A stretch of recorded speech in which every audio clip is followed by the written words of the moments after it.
Welcome everyone to this next lecture on solid state.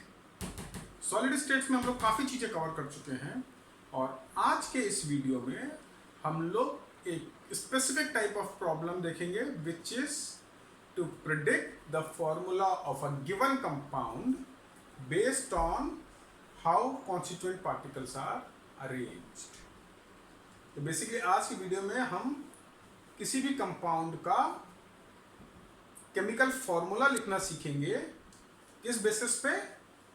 जब हमें यह इंफॉर्मेशन दी है कि यूनिट सेल में कॉन्स्टिट्यूएंट पार्टिकल्स किस तरीके से अरेंज हैं। तो बहुत ही इंटरेस्टिंग टॉपिक है। ज़्यादा कैलकुलेशंस नहीं है, इनफैक्ट कुछ कैलकुलेशंस ही नहीं है। सिंपल आपको रेशियोज निकालना पड़ता है और आपका आंसर आ जाता है। और ये प्रॉब्लम्स काफ़ी इंपॉर्टेंट है बिकॉज बोर्ड हो या कॉम्पिटिटिव एग्जाम में टिपिकली इस तरह की प्रॉब्लम्स आती है। तो स्टार्ट करें, देखें किस तरीके से हम फॉर्मूला निकाल सकते हैं। चलो देखते हैं। तो मैं आपको पहले ओवरव्यू दे दूं इस प्रॉब्लम में हमें करना क्या होता है। तो बेसिकली हमें निकालना है formula, molecular formula of a compound. और इंफॉर्मेशन क्या दी है? Arrangement of constituent particles.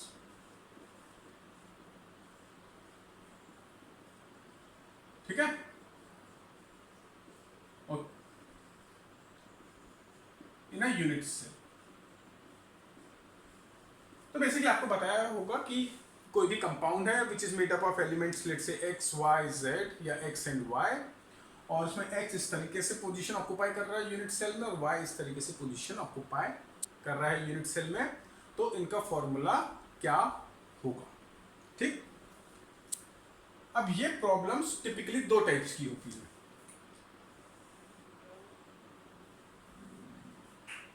First के अंदर only lattice points are involve. और जब हम लैटिस पॉइंट्स बोल रहे हैं तो हम बात कर रहे हैं बेसिकली कॉर्नर्स, फेस सेंटर और बॉडी सेंटर। तो एक क्लास ऑफ प्रॉब्लम है जिसमें कॉन्स्टिट्यूएंट पार्टिकल्स केवल लैटिस पॉइंट्स ऑक्युपाई करते हैं, जिसमें कॉर्नर्स, फेस सेंटर और बॉडी सेंटर आ जाते हैं। दूसरे के अंदर आपका लैटिस पॉइंट्स प्लस वॉइड्स, और वॉइड्स के अंदर tetrahedral voids and octahedral voids. तो ये दो टाइप की प्रॉब्लम्स हैं। पहले जिसमें के लिए लैटिस पॉइंट्स ऑक्युपाई होंगे और दूसरे जिसमें लैटिस पॉइंट्स और वॉइड्स दोनों ऑक्युपाई होंगे। ठीक। तो ये प्रॉब्लम सॉल्व करने से पहले मेन पॉइंट्स देख लेते हैं, जो चीज़ें आपको पता होनी चाहिए, जो कि हम ऑलरेडी अगले वीडियोस में कवर कर चुके हैं। बट इन केस आपके दिमाग से उतर गई है या भूल गए हो या आपने वीडियोस नहीं देखे हैं तो वो आपका रिफ्रेश हो जाएगा। मेन चीज, किसी भी क्यूबिक सेल में 8 कॉर्नर्स होते हैं, हर का कंट्रीब्यूशन 1/8, यानी number of atoms per unit cell corner atoms के कारण 1। यानी अगर मेरा कोई भी एलिमेंट सारे कॉर्नर्स पर प्रेजेंट है तो इफेक्टिवली मैं बोलूंगा उस एलिमेंट का एक एटम पर यूनिट सेल प्रेजेंट है, क्योंकि 8 प्रेजेंट है, हर का कंट्रीब्यूशन 1/8। फेस सेंटर के अंदर 6 फेस सेंटर होते हैं, हर का कंट्रीब्यूशन हाफ, तो टोटल नंबर ऑफ एटम्स हो जाते हैं 3। बॉडी सेंटर 1 होता है और उसका कंट्रीब्यूशन 1, तो number of atoms per unit cell 1 हो जाता है। ठीक। मतलब कि अगर मेरे सारे फेस सेंटर ऑक्युपाइड बाय हैं बाय अ पर्टिकुलर एलिमेंट, तो मैं क्या बोलूंगा कि उसके 3 एटम्स प्रेजेंट हैं पर कॉन्स्टिट्यूएंट पर यूनिट सेल। तो ये याद रखना है आपको। इस केस में ये तो याद रखना ही है, और दूसरी चीज, इनफैक्ट ये याद नहीं रखोगे तो भी चलेगा, इसके अंदर तो केवल हमें एक चीज याद रखनी है कि अगर लैटिस पॉइंट्स n है,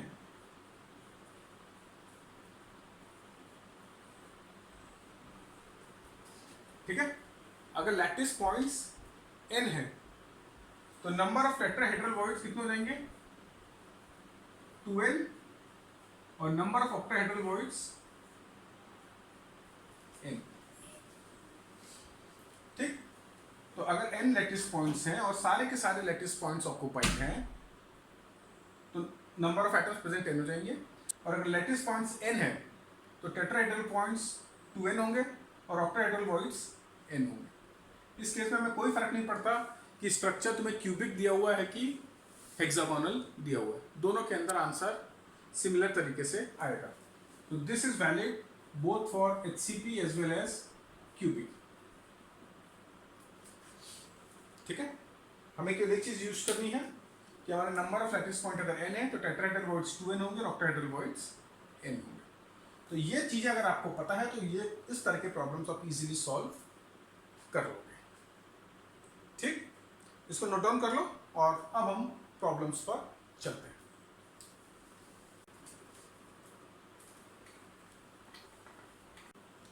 तो फर्स्ट प्रॉब्लम बहुत इजी प्रॉब्लम्स है, बहुत इजीली हो जाएंगे। आप थोड़ा सा कंसंट्रेट करो, एक प्रॉब्लम ध्यान से देख लो, बाकी सब आप खुद से सॉल्व कर लो। A compound is made up of two elements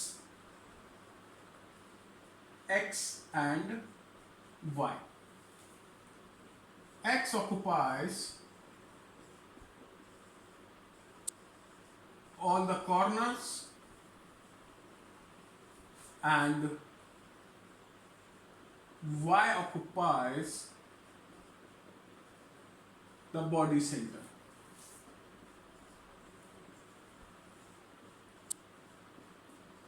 Of the cubic cell.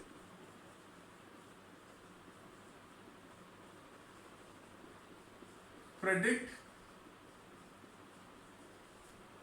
the formula of the compound.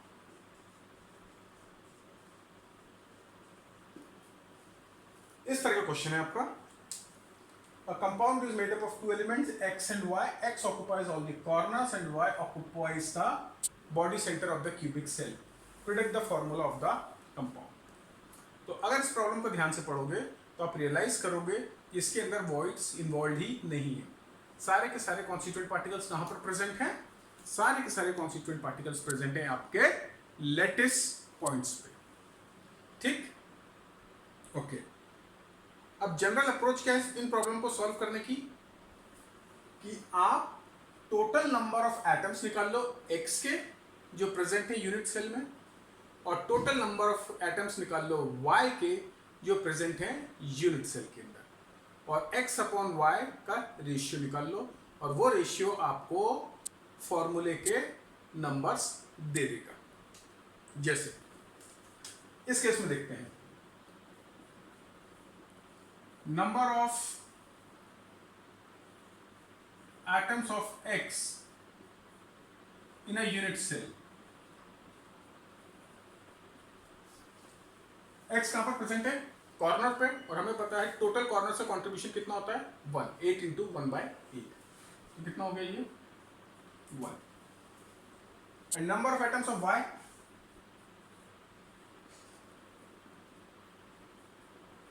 in a unit cell, body center 8 और so contribution भी 1। तो number of atoms of x और number of atoms of y का ratio क्या हो गया? nx upon ny क्या हो गया? 1/1। तो हमारा फॉर्मूला क्या हो गया? x 1 y 1 और xy।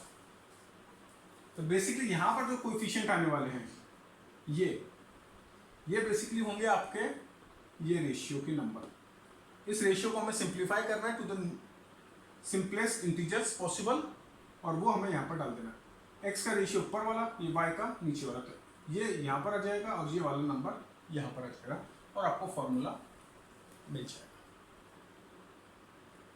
देखा कितना सिंपल है। अब टिपिकली ये क्वेश्चन आपके ऑब्जेक्टिव टाइप में ही आएंगे, ये लिखने की भी जरूरत नहीं है, आप तो सीधा कैलकुलेट करो, मन में कैलकुलेट करो, रफ में कैलकुलेट करो, फॉर्मूला लिख दो। ये पता है तो आपका आंसर स्ट्रेट फॉरवर्ड आ जाएगा। ठीक है, अब इसी के अंदर इस क्वेश्चन को थोड़ा चेंज कर देते हैं, इसको कर देते हैं क्वेश्चन नंबर 2 और यहाँ बॉडी सेंटर की जगह कर देते हैं हम face centre.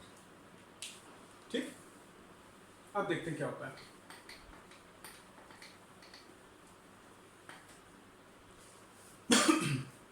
General approach same, सबसे पहले हम निकालेंगे number of atoms of X per unit cell and number of atoms of Y per unit cell. Again X कहां पर प्रेजेंट है, कॉर्नर्स पे, तो टोटल नंबर हो गया 1। वाई अब प्रेजेंट है फेस सेंटर पे, 6 फेस सेंटर, हर का कॉन्ट्रीब्यूशन हाफ यानी टोटल 3। ठीक है ना, 6 इंटू हाफ। अब देख लो ratio, number of atoms of X upon number of atoms of Y is equal to 1/3। Simplest ratio है, इसको हम और सिंप्लीफाई नहीं कर सकते, तो हमारा फॉर्मूला हो गया x 1 y 3। ये हमारा फॉर्मूला हो गया। ठीक है, क्लियर, बहुत सिंपल है। चलो इसी के अंदर थर्ड क्वेश्चन भी देख लें। अब मैं कहता हूं x occupies all the corners and body centre,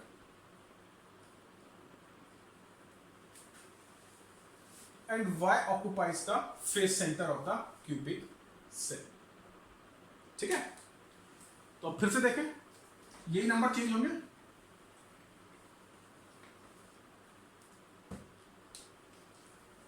तो देखो अब x कहां पर प्रेजेंट है, कॉर्नर में प्रेजेंट है, तो एक एटम कॉर्नर के कारण, और बॉडी सेंटर पे, बॉडी सेंटर के कारण भी एक एटम, तो टोटल कितना होगा इसके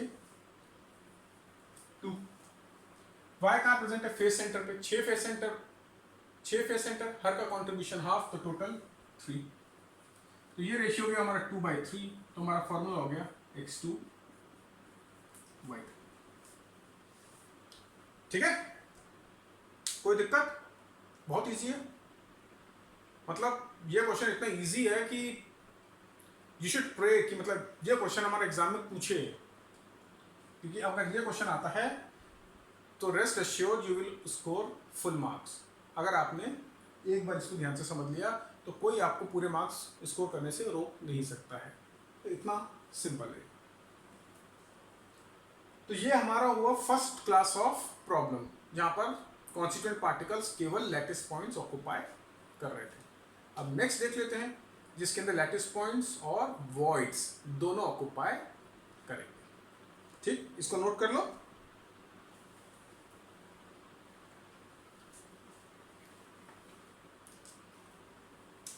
ये क्वेश्चन है आपका, in corundum oxide ions form HCP। In corundum oxide ions form HCP, मतलब जो HCP के लैटिस पॉइंट्स हैं वो सारे के सारे are occupied by oxide ion।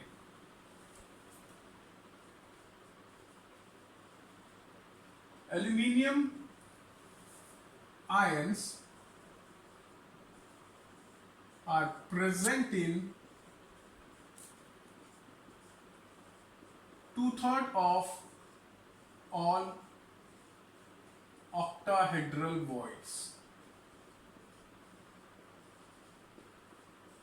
Predict the formula।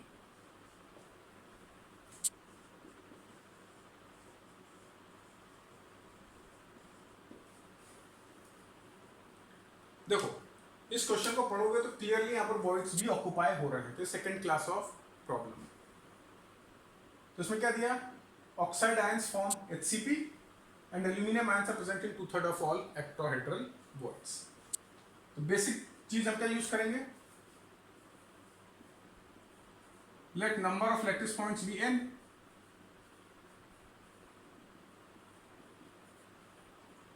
देखो हमें कोई फर्क नहीं पड़ा कि HCP के CCP, हम तो अज्यूम कर लेते हैं कि number of lattice points n है। ठीक, अब हमें पता है number of lattice points n है, तो नंबर ऑफ ऑक्टाहेड्रल वॉइड्स कितना देंगे,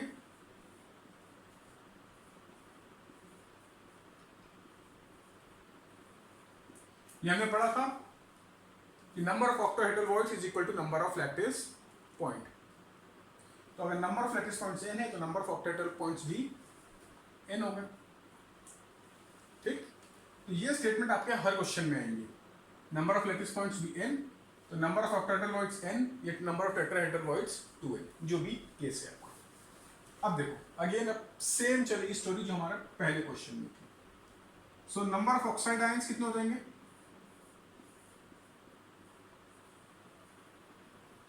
इट फॉर्म्स HCP, मतलब वो सारे के सारे लैटिस पॉइंट्स ऑक्यूपाई कर रहे हैं, तो वो हो गए आपके n। And number of aluminium ions कितने हो जाएंगे? It occupies 2/3 of all octahedral voids. Octahedral voids कितने हैं? n, तो 2/3 n। अब रेशियो देख लेते हैं हम ऑक्सीजन और एल्यूमिनियम का, क्योंकि एल्यूमिनियम कैटायन तो पहले आएगा, एनायन बाद में आता फॉर्मूले के अंदर। तो हम लिखेंगे ratio of Al3+ upon O2- कितना हो जाएगा? 2/3n अपॉन n, n से n कट गया, क्या रेशियो बचा? 2/3। तो हमारा फॉर्मूला हो गया Al के कॉरस्पॉन्डिंग 2, O के कॉरस्पॉन्डिंग 3, Al2O3। तो ये पार्ट एग्जैक्टली सेम है जो हमने पिछले वाली प्रॉब्लम में किया था। वहां पर हम एक्चुअल नंबर से बात कर रहे थे, यहाँ पर हम n के टर्म्स में बात करेंगे। n एनीवे कैंसिल आउट होने वाला है, केवल रेशियो बच जाए। ये पॉइंट है जो कि डिफरेंट है। क्लियर है? कोई डाउट इसके अंदर? चलो अब इसी प्रॉब्लम को थोड़ा सा मॉडिफाई करते हैं।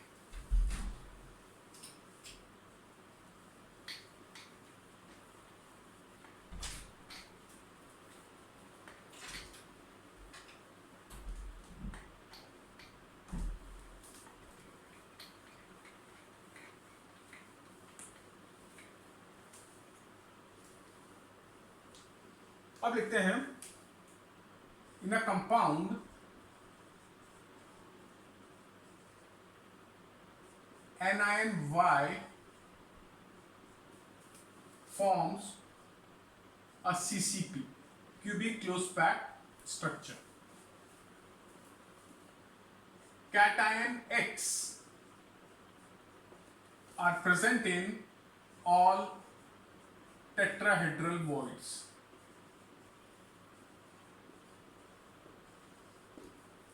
Predict the formula. तो इस केस में क्या दिया आपको? दो आयन दिए, एनायन Y और कैटायन X। एनायन Y क्या फॉर्म कर रहा है? CCP, यानी लैटिस फॉर्म कर रहा है, और X कहां पर प्रेजेंट है? All tetrahedral voids. हमें प्रेडिक्ट करना है फॉर्मूला। पहला point same, let number of lattice point be n। अब दूसरा पॉइंट क्या है? यहाँ पर टेट्राहेड्रल वॉइड्स की बात हो रही है, तो हम ऑक्टाहेड्रल की जगह टेट्राहेड्रल कर देंगे इसको, तो ये हो गया नंबर ऑफ टेट्राहेड्रल वॉइड्स। अब हमें पता है number of tetrahedral voids double होते हैं लैटिस पॉइंट्स के। अगर लैटिस पॉइंट्स n है तो number of tetrahedral voids 2n हो जाएंगे, तो ये हो गया 2n। अब देख लो, तो नंबर ऑफ एनायन Y कितने हो गए? क्योंकि वो CCP फॉर्म कर रहा है तो वो n हो गए, और नंबर ऑफ कैटायंस X कितने हो गए? It is present in all tetrahedral voids, और टोटल टेट्राहेड्रल वॉइड्स कितने? 2n, तो x के नंबर हो गए 2n। अब x कैटायन है तो x ऊपर आएगा, y नीचे आएगा, या x पहले आएगा y बाद में आएगा। दोनों का नंबर डाल दो, 2 और 1, n से n कट गया, तो हमारा रेशियो आ गया 2:1, तो हमारा फॉर्मूला हो गया x2y। अगर तुमने लिखा yx2 तो गलत है, क्योंकि एनायन पहले नहीं आता, हमेशा कैटायन पहले आएगा फॉर्मूले में। x2y तुम्हारा फॉर्मूला हो गया। सिंपल है? कोई डाउट इसके अंदर? कोई भी प्रॉब्लम? ठीक, तो इसी स्टेप्स इसी तरह से करोगे, लॉजिकली ऐसे ही अप्रोच करोगे तो तुम्हारा आंसर आ जाएगा। अगेन मोस्ट प्रोबेबली ये भी ऑब्जेक्टिव फॉर्म्स में ही आते हैं। तो आपको बस मैंने तरीका बता दिया है, अब आप उसको रफ वर्क करके यूज सॉल्व करो, फेयर वर्क करके सॉल्व करो, दिमाग में सॉल्व करो। एंड ऑब्जेक्टिव मीट होना चाहिए, और वो एंड ऑब्जेक्टिव क्या है कि आंसर आना चाहिए और सही आना चाहिए। ठीक, चलो तो एक लास्ट क्वेश्चन करते हैं। उसके अंदर हम 2 नहीं 3 एलिमेंट्स का कंपाउंड बनाएंगे और देखते हैं कि वो कैसे सॉल्व होगा। सेम चीज है, तो 2 पॉइंट के 3 पॉइंट हो जाएंगे, यहाँ पर भी 2 भी 3 हो जाएंगे, 3 का रेशियो हो जाएगा, उसमें क्या कर लेते हैं।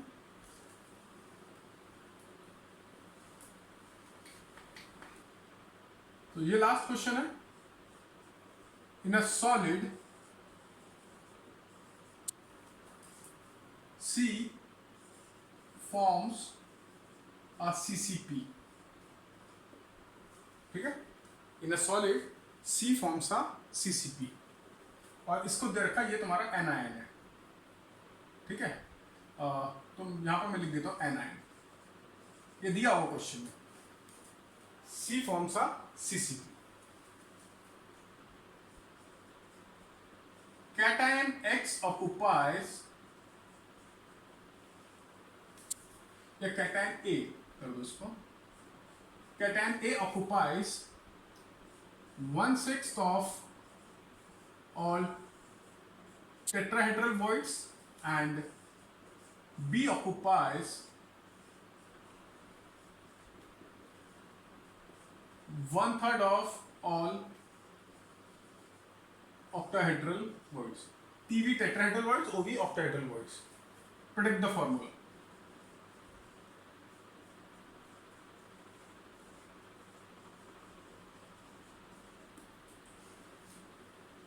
ठीक है, सेम चीज है, सिमिलर चीज हमने करी है, पर यहाँ पर एक की जगह सॉरी 2 की जगह 3 डिफरेंट आयंस या 3 डिफरेंट एलिमेंट्स हैं।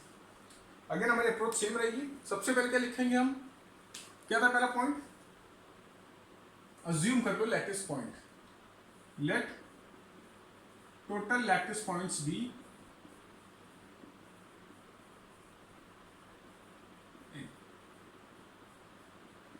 देखो वॉइड्स वाले क्वेश्चन में फर्क नहीं पड़ रहा है इन क्वेश्चन के अंदर कि ये एफसीसी है, बीसीसी है, सिंपल क्यूबिक है, एचसीपी है, क्या है, कोई फर्क नहीं पड़ रहा है। ठीक, so number of tetrahedral voids कितना देंगे, 2 टाइम्स, और number of octahedral voids same as lattice points. ठीक है, अब आते हैं हम डिफरेंट एलिमेंट्स के या डिफरेंट आयंस के नंबर पे। So number of ions of C, C कहाँ है, लैटिस बना रहा है सीसीपी, तो यानी जितने लैटिस पॉइंट है उतने सी के नंबर हो गए, तो N. Number of ions of A, अब ए क्या कर रहा है, occupy 1/6 of all tetrahedral voids. Total tetrahedral voids 2n into 1/6 यानी हो गया n/3। और finally number of ions of B, ये ऑक्यूपाई कर रहा है 1/3 ऑफ ऑल ऑक्टाहेड्रल वॉइड्स, तो 1/3 into number of octahedral voids n, again n/3। अब रेशियो कैसे आएगा, कैटायन सॉरी एनायन सबसे आखिरी में जाएगा, तो A:B:C निकालते हैं हम, तो A हो गया n/3 n/3 n। अब इसको हमें सिंप्लीफाई करना पड़ेगा, हमें कोई दिनों, ठीक है, इसको हम सिंप्लीफाई करते हैं। हमें यहाँ पर कोई भी डिनोमिनेटर नहीं चाहिए, हमें सब न्यूमरेटर में ही चीज़ों के नंबर, तो हम सबको 3 से मल्टीप्लाई कर देते हैं और n से डिवाइड कर देते हैं। ये हो गया 3n/3n is to 3n/3n is to 3n/n। ये कट गए बचा 1:1:3। हमारा आंसर आ गया ABC3। ठीक है, आपको जैसे करना है, आपको तो सिंपल रेशियो निकालना है। ठीक है, ये 1/3:1/3:1 है, तो मैं सबको 3 से मल्टीप्लाई कर दिया, तो 1:1:3 हो गया, तो ABC3। ये हमारा फॉर्मूला हो गया इस वाले कंपाउंड का। तो क्लियर है आपको किस तरीके से हम फॉर्मूला निकालते हैं जब हमें ये दे रखा है कि कॉन्स्टिट्यूएंट पार्टिकल्स किस तरीके से अरेंज्ड है यूनिट सेल के अंदर। दो टाइप के प्रॉब्लम्स होते हैं, एक जिसमें कॉन्स्टिट्यूएंट पार्टिकल केवल लैटिस पॉइंट्स ऑक्यूपाई कर रहे हैं और दूसरा जिसमें वॉइड्स भी ऑक्यूपाई कर रहे हैं। दोनों के अंदर अप्रोच सेम है, जो भी डिफरेंट टाइप्स ऑफ एलिमेंट है उन सब के number of atoms per unit cell निकाल लो और फिर उसको एक्सप्रेस कर दो सिंपल रेशियो में और आपका आंसर आ जाएगा। तो इन क्वेश्चंस की प्रैक्टिस कर लो, इस वीडियो को ध्यान से देख लो। कुछ और क्वेश्चंस आप नेट से या अपनी बुक में से या किसी रेफरेंस बुक में से निकाल के सॉल्व कर लेना। पास्ट ईयर के पेपर्स में से देखकर भी सॉल्व कर सकते हो। मुझे नहीं लगता कि आपको इसमें कोई प्रॉब्लम आएगी, तो इस वीडियो को ध्यान से देखें और प्रैक्टिस करो, ठीक है। तो इसके साथ ये वाला टॉपिक फिनिश होता है and maybe I make one more video in which we will discuss numerical based on formula for density of unit cell, और वो हमारा पार्ट 1 का लास्ट वीडियो होगा सॉलिड स्टेट चैप्टर का। इसके बाद हमें दूसरा पार्ट करना होगा which is type of defects, जो कि एक थ्योरेटिकल टॉपिक है, काफ़ी सिंपल सा टॉपिक है, तो उसके ऊपर एक वीडियो बनाएंगे। तो पढ़ाई करते रहें और कोई भी प्रॉब्लम हो तो मुझको मैसेज कर लें। सो goodbye for now and we will meet soon with the next video.